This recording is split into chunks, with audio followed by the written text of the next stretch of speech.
La nueva corrupción judicial en Galicia, patrocinada por letrados de la administración. Trataremos de explicarlo de la forma más simple posible, para que lo entienda cualquier persona sin tener conocimientos legales. Primeramente, cuando existe un conflicto entre ambas partes, en temas de deudas, la parte demandante, que se le suele llamar parte actora, y que usaremos este término a partir de ahora, presenta un escrito en un juzgado a un tercero, que es el demandado, y que es el deudor. Frente a las deudas, participan dos entes, el deudor, que es quien debe y se le está requiriendo el pago de la deuda, y el acreedor, que es quien ejerce el derecho de cobrar la deuda, y como mencionamos antes, es la parte actora. Cuando la parte actora quiere cobrar una deuda, el abogado y letrado del acreedor debe presentar un escrito manifestando el contenido y explicación de lo que se quiere cobrar y, lo más importante, debe aportar la documentación que soporta la deuda y que la justifique. Es aquí donde entra el letrado de la administración como parte criminal implicada y que colabora con la parte actora, que es la demandante. En y es el escrito, el demandante motiva lo que quiere cobrar, la documentación que avala la deuda, y el letradado de la Administración de Justicia debe dar fe de la veracidad legal de la deuda, que consiste en comprobar el escrito presentado por la parte actora y que la documentación aportada sobre la deuda corresponde y coincide con la narración de los hechos, es decir, la documentación que da fe de la legalidad de la deuda que se quiere cobrar. A partir de este momento, si la documentación está llena de vicios, donde la narración de los hechos es falso, se puede decir y confirmar que el letrado de la administración se le está engañando, sin que este funcionario se dé cuenta, y esta acción se llama estafa procesal. La estafa procesal, de la que citaremos ahora en adelante, es simplemente que se está engañando al funcionario del juzgado aportando datos e información falsa. Si tratamos de profundizar más en este tema, si queremos engañar al funcionario del juzgado, se hace de dos formas. Primero, es aportar una falsificación documental, que es alterar el documento real, manipulándolo y creando otro documento que será el falso. El segundo, es que se escribe o narra los hechos aportando una información falsa.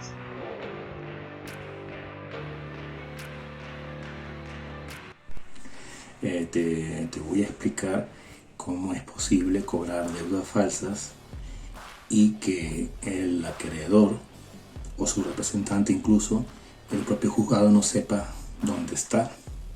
Y esto, pues en el caso de los juzgados de Vigo, está plagado de este tipo de actuaciones judiciales de fraude y estafa, y donde el letrado de la administración colabora, porque es la pieza fundamental para que se cumpla toda la trazabilidad del blanqueo de capitales, que es que se inicie un procedimiento con documentación falsa donde el letrado de la administración no sepa dónde está el acreedor y culmine con una sentencia del pago de la reclamación judicial de la deuda.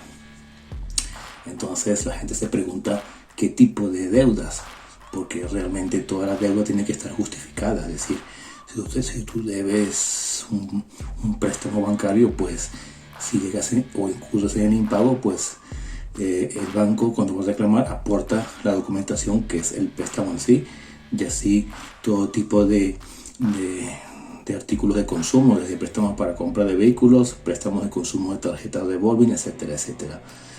Bueno, entonces estos grupos criminales descubrieron que hay una deuda que se puede encubrir sin aportar prácticamente la documentación legal que justifique la legalidad de la propia deuda en sí.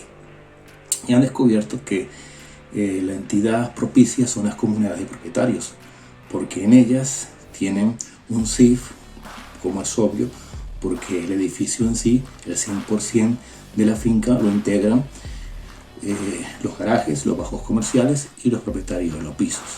Y ese 100% del edificio es controlado por los propietarios de los pisos, porque es quien tiene la mayoría. Es decir, los elementos comunes siempre son más importantes en la estructura del edificio y lo controlan los propietarios de los pisos. Entonces, los propietarios de los pisos, cuando hay elementos comunes para el mantenimiento y sostenibilidad del edificio, para su conservación, como dice la propia ley de propiedad horizontal, lo que hacen es coger las facturas que se han hecho en la reparación y conservación del bien inmueble y dársela a los propietarios de los garajes y a los propietarios de los bajos comerciales con su respectivo coeficiente que aparece en la escritura de división horizontal, es decir, el porcentaje que le corresponde a pagar a cada finca. Entonces, claro, como no existen estas facturas, es decir, por ejemplo, yo quiero cobrar elementos comunes a las plazas de los garajes y a los propietarios de los bajos comerciales. Un ejemplo, 8.000 o 9.000 euros en una derrama que sea recaudado de una forma consecutiva en años para una supuesta derrama que no existe.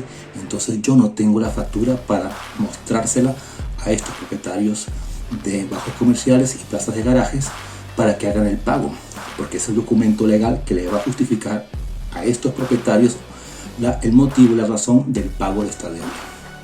Para hacer esto, esta comunidad de propietarios no puede justificar este cobro. Lo que hacen es que ellos dicen que van a hacer 8.000 euros en una reforma para conservar el bien, y no existe. Entonces estos 8.000 euros o 10.000 o 20.000 o lo que sea lo dividen en cuotas mensuales. Por lo tanto, le obligan a pagar a las fincas, bajos comerciales y garajes cuotas mensuales de algo que no existe, porque como no hay manera de demostrar la legalidad por una factura, porque la factura tiene que aparecer el nombre de la empresa, CIF y dirección, y no existe, entonces la única forma es prorratear este importe falso en cuotas mensuales y cobrárselo a estos propietarios. El siguiente paso es que, claro, a estos propietarios de estas fincas, bajos comerciales y garajes, le van a llegar la información, y claro, ellos van a dudar porque van a exigir la legalidad de esta deuda, porque ellos tienen otras obligaciones fiscales. Ellos tienen que realmente justificar lo que están pagando. Y para que la comunidad de propietarios no tenga esa excusa de dar lo que no existe, lo que hacen es que se busca un administrador que no tenga domicilio conocido, porque de esta forma, cuando tú tengas que contactar con el administrador para exigirle que te dé la factura de esos gastos de los elementos comunes que han prorrateado por meses, que me la den. Ahora, si ellos quieren cobrarla de una forma mensual, es un problema, pero que me tienen que dar el origen de esa factura que no estás prorrateando la comunidad de propietarios de los pisos en cuotas mensuales. Por eso, como no existe, esta comunidad de propietarios pacta con tener un administrador que nadie sabe dónde está. Incluso en la propia documentación, en las propias actas de esta comunidad, manifiestan que no es posible contactar con él, sino únicamente con un número de teléfono.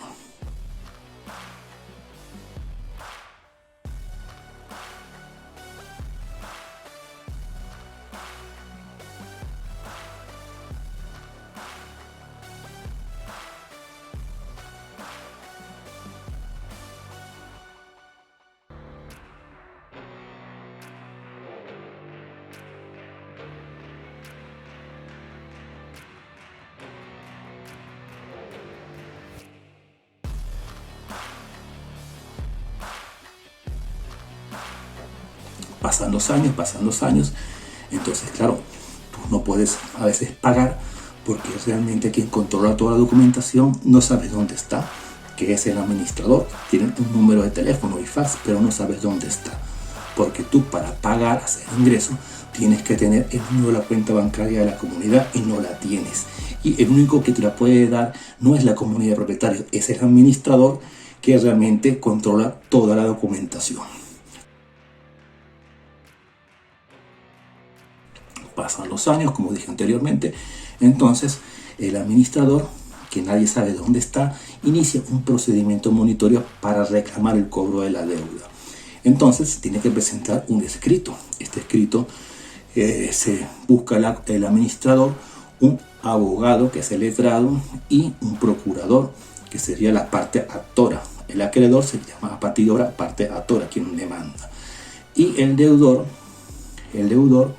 pues realmente es el que tiene que pagar. Entonces, en esta actuación judicial, en un monitoreo de cobro de una deuda, intervienen, en este caso, 4 personas. Primero, el administrador, que es quien realmente tiene la documentación de origen para presentar ante un juzgado para que el letrado de la administración, que es la segunda persona, pueda iniciar el escrito, pueda iniciar el requerimiento cuando el abogado y el procurador de la parte actora, quien demanda, pues presenta el escrito. Es decir, la trazabilidad es, como dije anteriormente, el administrador se busca un abogado, que es el letrado, y un procurador para que presente el escrito ante el letrado de la administración para que realmente notifique al deudor. Entonces lo que hacen es lo siguiente: estos 4 elementos o sujetos se ponen todos de acuerdo, que es que realmente, como saben que hay falsificación documental, y la falsificación documental de la deuda falsa, el administrador no tiene que estar localizable, esa etiqueta, ese mensaje de que no tiene que estar localizable el administrador aparece en el acta. Por tanto, el letrado de la administración, cuando le llega la documentación del escrito presentado por el letrado y por el procurador, el letrado de la administración debe rechazarla porque tiene un defecto. Es decir, la ley de blanqueo de capitales dice que el representante del acreedor, que es el administrador de fincas, tiene que estar identificado igual que el acreedor. El acreedor es obvio, es una comunidad de propietarios y todos saben dónde está porque es obvio, es un bien inmueble.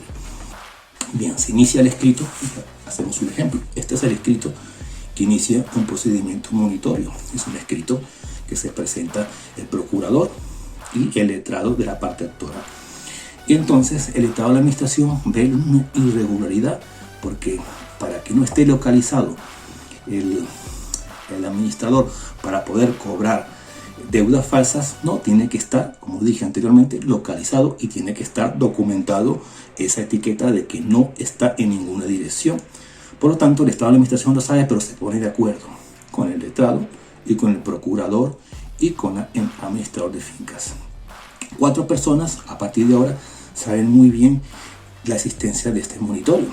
Como vamos a repetir: el letrado de la Administración, la parte actora, que es el administrador de fincas, y el letrado y el procurador, que es quien inicia la demanda, la parte actora.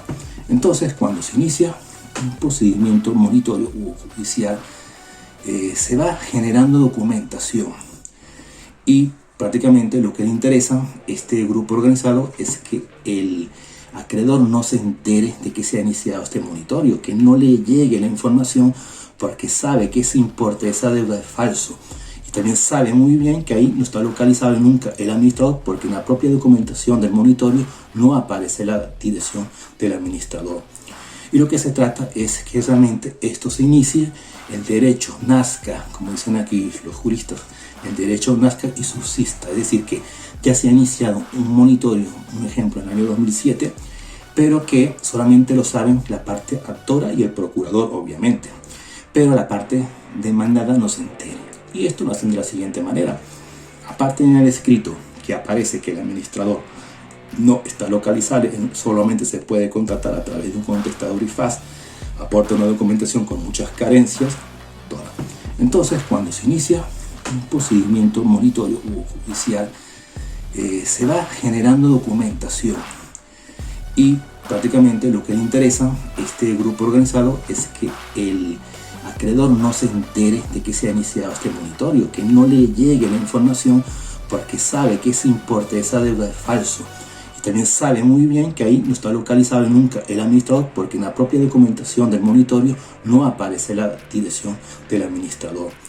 Y lo que se trata es que realmente esto se inicie, el derecho nazca, como dicen aquí los juristas, el derecho nazca y subsista. Es decir, que ya se ha iniciado un monitorio, un ejemplo en el año 2007, pero que solamente lo saben la parte actora y el procurador, obviamente, pero la parte demandada no se entere.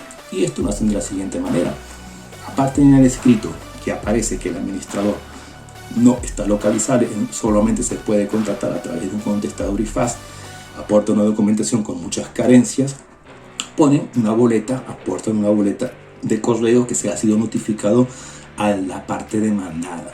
Esa parte demandada en la boleta de correo tiene que aparecer un remitente y un destinatario. Por lo tanto, el destinatario tiene que ser la dirección de la finca que se le está cobrando la deuda. Y realmente no hay ninguna obviedad, porque la finca es un bien inmueble. El número tiene que corresponder con el de la comunidad de propietarios y el bajo comercial. Lo que hacen es que ellos falsifican la boleta. No es que la falsifican, sino que es falsificación documental en la narración de los hechos. Dicen que este propietario está en la García Barbón 97 y no en la García Barbón 118.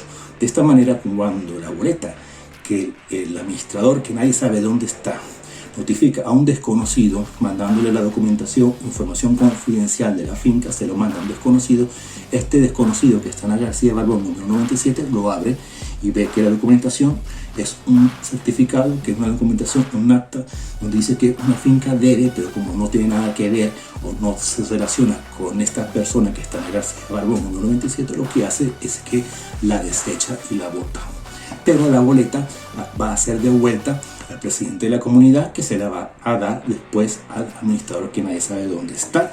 O hay otra estrategia, que en la boleta pone que el presidente de la comunidad vive donde está el administrador, para que así la boleta llegue directamente a la dirección del administrador, pero nunca se identifica el administrador en la boleta, sino que usa la identidad del presidente de la comunidad. Una vez que se inicia un procedimiento monitorio, entonces está en paradero desconocido, porque obviamente no se presenta en el juzgado, porque quien la recibió de la García Barbón 97 no tiene nada que ver con esta demanda que hace, la desecha y la tira. ¿Para qué pueda presentarme si no soy la parte interesada, ni tampoco tengo interés porque no me corresponde para nada con la demanda? Pero entonces el juzgado empieza a generarse documentación. El juzgado asiste a convenios con otras administraciones públicas, que es que este monitorio que tiene falsificación documental,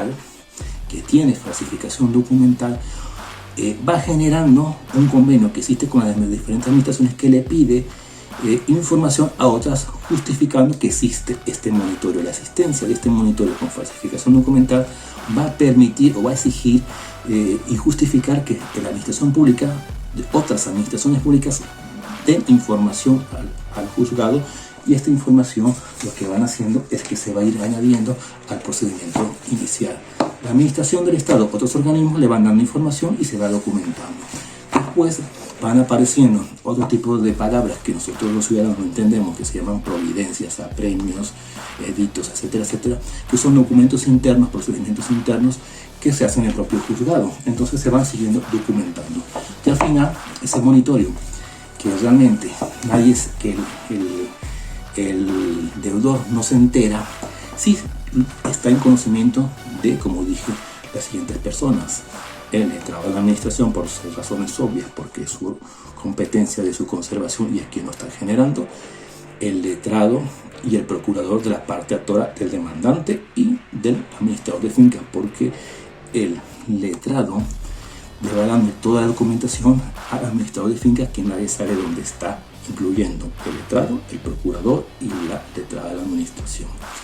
Y después llegan a un pacto, un acuerdo, estos 4 elementos, que es que toda la documentación que me genere este falso monitorio se encuentra en un delito por parte de la letrada de la administración, en un delito penal de revelación de secretos, porque la procuradora y el letrado, o el procurador y el letrado, saben muy bien que ellos también se van a enfrentar a un delito penal, pero ellos se pueden medio salvar, porque ellos van a decir que ellos son intermediarios contra la parte demandante, que es la comunidad, pero no tienen ninguna excusa, porque saben muy bien que el demandante nunca dice su dirección, y por la ley de protección de datos, por la ley de blanqueo de capitales, tienes que identificar la dirección de la parte demandante. Por ahí no se pillan ninguno, más bien se cogen a todos. Entonces, todos estos, más que todo la letrada de la administración, dice: bueno, como yo estoy revelando secretos, porque la información confidencial que me dan otras administraciones, como datos sensibles, etcétera, etcétera, se lo estoy entregando al procurador y al letrado, y estos dos se lo van a entregar al administrador, que nadie sabe dónde está. Entonces, la letrada de la administración lo que hace es que agarra esta documentación y la hace desaparecer. Toda esta documentación que ella se incluye como delito penal, la hace desaparecer, y se queda únicamente el escrito inicial del monitorio. Se ponen de acuerdo todos para decir que solamente se presentó el escrito, y toda esta demás información confidencial, prácticamente, que le estás dando a este grupo criminal, desaparece, porque resulta que nadie controla lo que hacen los letrados de la administración. Son verdaderos caciques que pueden hacer lo que les dé la gana. Entonces, estos grupos criminales saben muy bien que el letrado de la administración lo pueden tener bajo su nómina. Ahora vamos a lo siguiente. Resulta que ahora, por casualidad, tú contactas o descubres que es la existencia de este monitorio y lo solicitas. Y es lo que ha pasado. Lo solicito y resulta que me da el escrito inicial, pero el estado de administración me niega a darme todo lo que ella se ha llevado esto y me lo niega. Pero lo que no sabe ella es que esto que ella se ha llevado se ha aportado en otro juzgado para poder cobrar la deuda falsa que es esta inicial. Es decir, lo que hacen es que esta deuda inicial, como nos ha enterado el demandado porque hay clasificación documental, lo recopilan, lo recogen y abren otro procedimiento en otro juzgado cogiendo esta documentación. Pero no es que la aportan, sino que el valor de esta deuda, por ejemplo, vamos a decir que son 2.000 euros, pues la van a recoger estos 2.000 euros y van a decir que lo van a reclamar en otro juzgado y que esa deuda existe, claro, en este juzgado, que realmente hay falsificación documental y que el demandado no se ha enterado.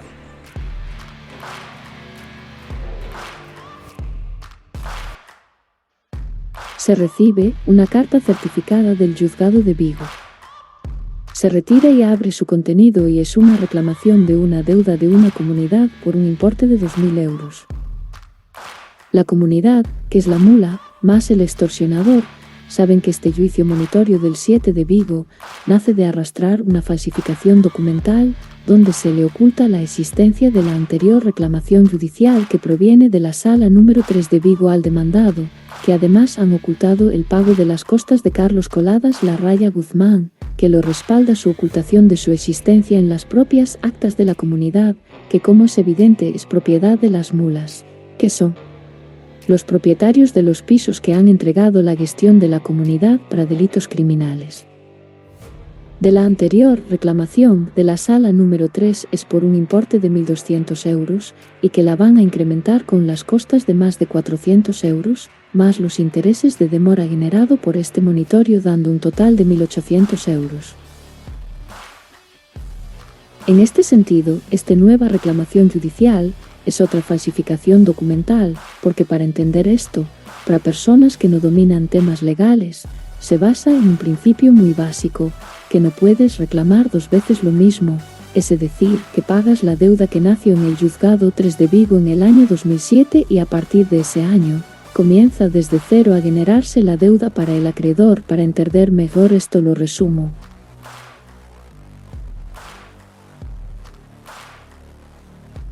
Primero, el deudor debería en condiciones normales presentarse en la sala número 3 de Vigo y pagar los 1.200, más las costas de más de 400 euros, y los intereses de mora de 160 euros, que dan un total de 1.800 euros.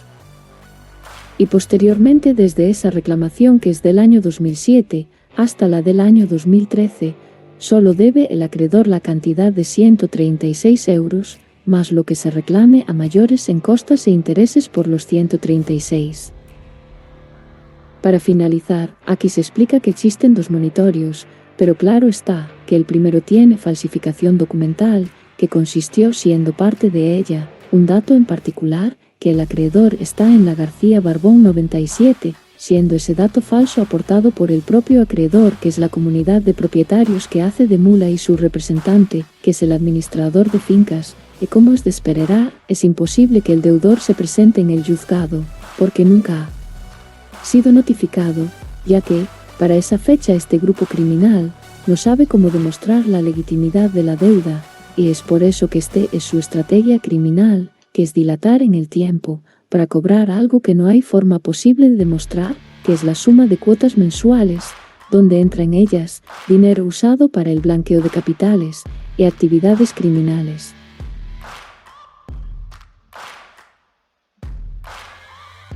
Es así como se explica cómo nace el monitorio del Juzgado 7 de Vigo, que consta de recoger los más de 1.800 euros del Juzgado 3 de Vigo del año 2007 más los 136, que sería realmente el importe real del monitorio del Juzgado 7 de Vigo. El monitorio del 7 de Vigo, por la ley, te dan 20 días para ingresar en la cuenta del juzgado la cantidad de 2.000 euros, y la Ley de Enjuiciamiento Civil Española en procesos monitorios de deudas, cuando superan más de 2.000 euros, solamente y exclusivamente existe un salvedad, que es que te puedes oponer, siempre y cuando exista este requisito, que la deuda supere los 2.000 euros.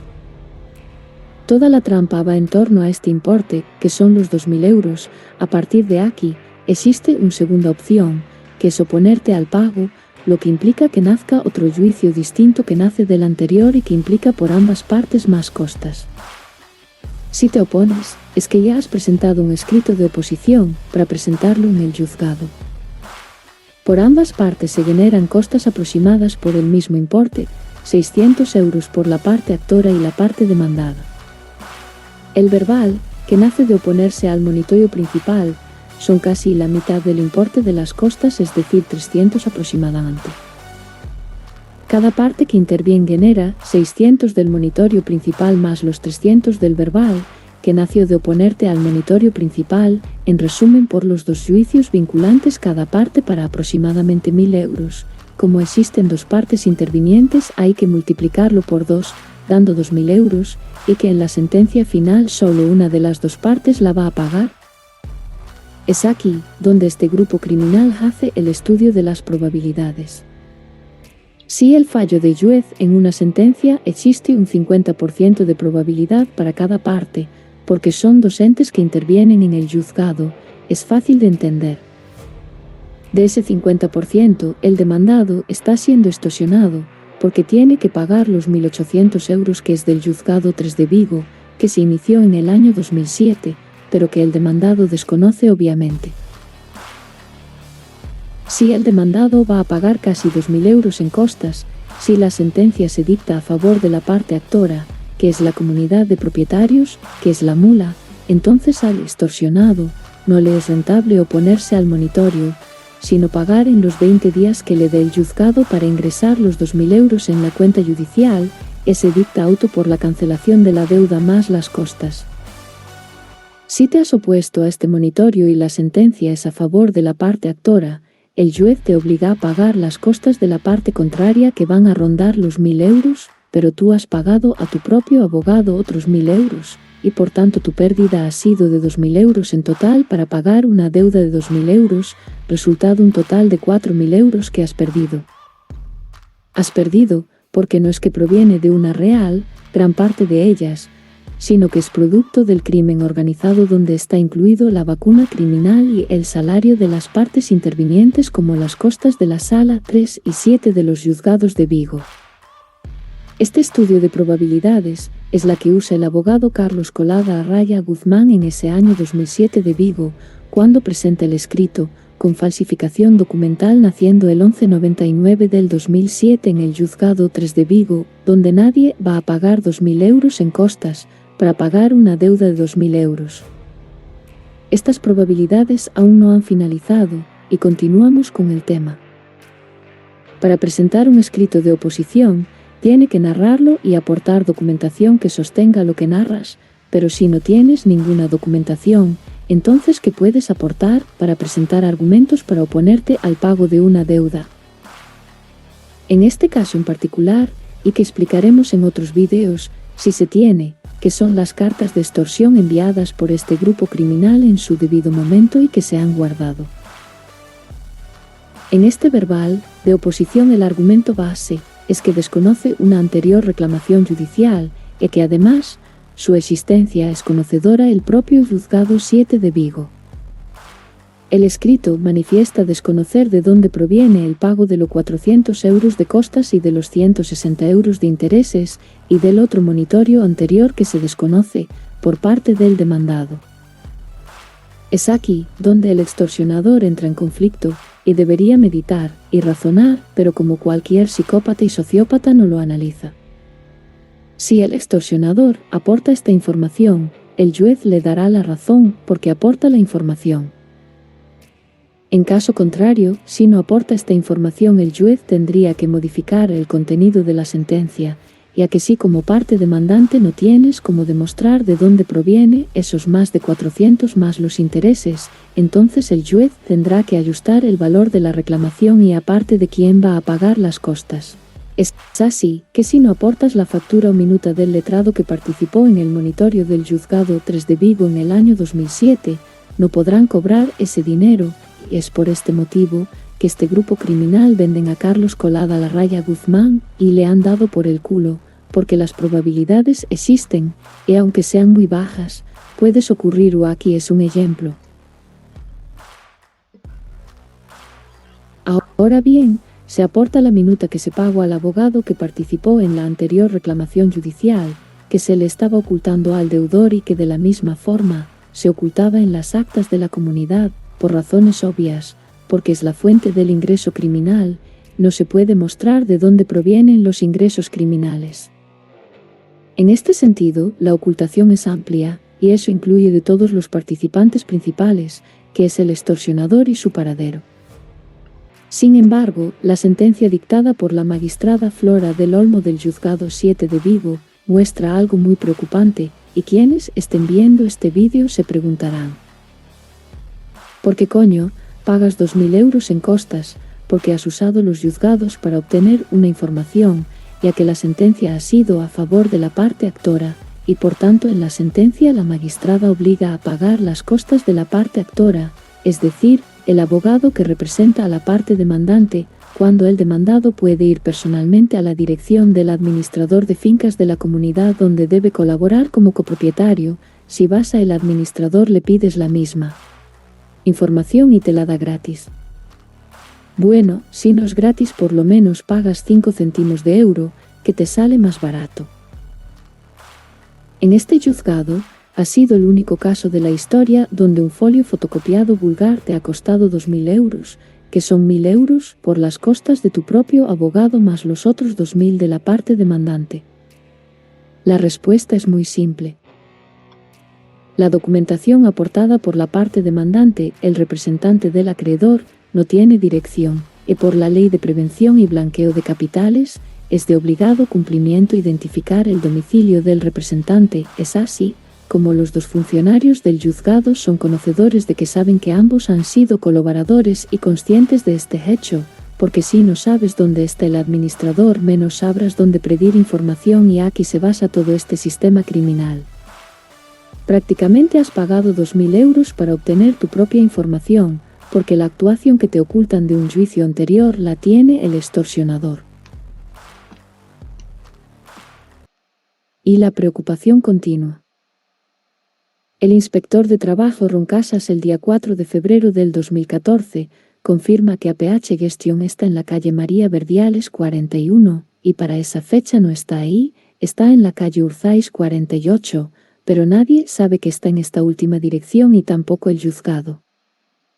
Entonces, ¿por qué el juzgado permite que un representante sin dirección conocida del acreedor, el secretario judicial Vicente Rascado del Juzgado 7 de Vigo, admite un requerimiento para iniciar un monitorio, sin verificar esta información? Gracias al monitorio 935 del Juzgado 7 de Vigo, y al oponerse, y la parte actora aportar documentación, de un monitorio anterior que se le estaba acusando al demandado, y en el mismo Juzgado 7 de Vigo se aporta la minuta de Carlos Coladas Larraya Guzmán, que de paso, se oculta en la contabilidad de la comunidad, de la misma forma que se le ocultaba y negaba en forma voluntaria al demandado. Se sabe además de que Procurador actuó en el monitorio que se le ocultaba al demandado, que es el 1199 del Juzgado 3 de Vigo. En enero a marzo, aproximadamente, se le pide a Carlos Colada Raya Guzmán, por correo, que si le es posible de entregar al completo la instrucción del monitorio en que participa, ya que la letrada de la Justicia, Marta de la Rubia, se niega, entregándole solo el escrito inicial de la reclamación, donde hay falsificación documental, y es el motivo por la que esta letrada le niega entregarle la documentación que ha generado este monitorio. No responde a los correos electrónicos, y se pasa al siguiente interviniente, que es el procurador, Alberto Vidal Ruibal, que hace más de lo mismo, como si se tratase de un guión planificado. Manifiesta que no hay nada, pero lo que no sabe es que su afirmación es una mentira, porque lo que él mismo niega, no le han dicho las partes intervinientes, que en el Juzgado 7 de Vigo, en el monitorio del Juzgado 7 de Vigo, han aportado la documentación, parte del Juzgado 3 de Vigo. Ante la negativa de ambos de dar información al demandado, negándole el monitorio 1199, después de que también se lo negara la letrada Marta de la Rubia.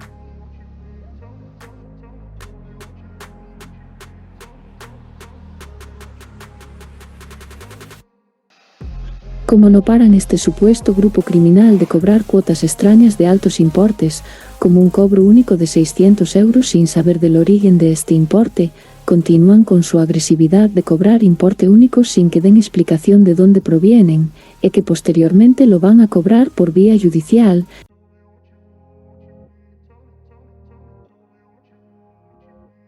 Se ha tomado la decisión de notificar a Javier Valenzuela, presidente de la Asociación de Empresarios de la Construcción de Pontevedra, con las siglas de APROIN, de que trate de dialogar con su secretario técnico Carlos Colada Larraya Guzmán, ya que no me ha respondido los correos de la misma forma, cuando en el año 2009 aproximadamente me extorsionó en su despacho de la calle Oporto que le pagara 1.800 euros aproximadamente, al presentarme personalmente, cuando hagan la anterior gestoría de la comunidad llamó al deudor, dándole el número de teléfono de Carlos Colada Larraya Guzmán.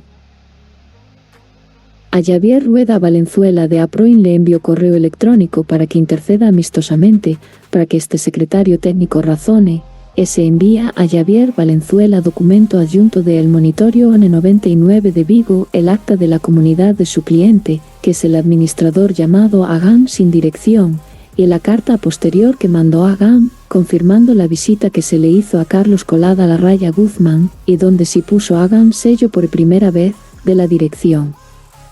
Por tanto, Javier Valenzuela tiene la documentación del Monitorio 1199 del Juzgado 3 de Vigo, donde participa como abogado de la parte actora su secretario técnico, Carlos Colada Larraya Guzmán. Además de estar documentado este monitorio, este abogado participante, que se incluye la letrada de la Administración de Justicia, Marta de la Rubia, suceden a partir de ahora dos acontecimientos vinculantes. Carlos Colada Larraya Guzmán es cesado de APROIN, por ser evidente que su actuación y participación en el Monitorio 1199 del Juzgado 3 de Vigo va a ser el principio de un posible sistema de blanqueo de capitales, donde participa finalmente una promotora inmobiliaria para adquirir el bien en una posible subasta, y que está totalmente relacionado al gremio que representa Carlos Colada Larraya Guzmán, abogado y secretario técnico de APROIN, una asociación inmobiliaria, y su actuación de extorsión que culminará con una posible participación de una empresa promotora inmobiliaria.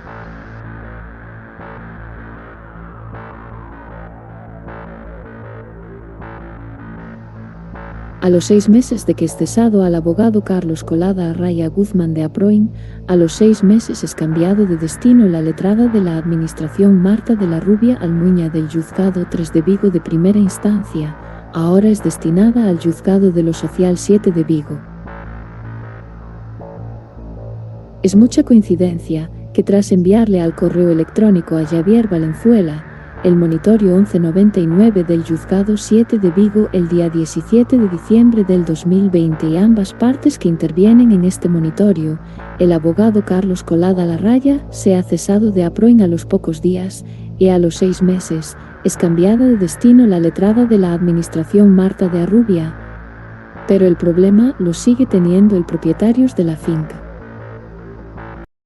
Responsabilidades de los letrados de la Administración o secretarios judiciales.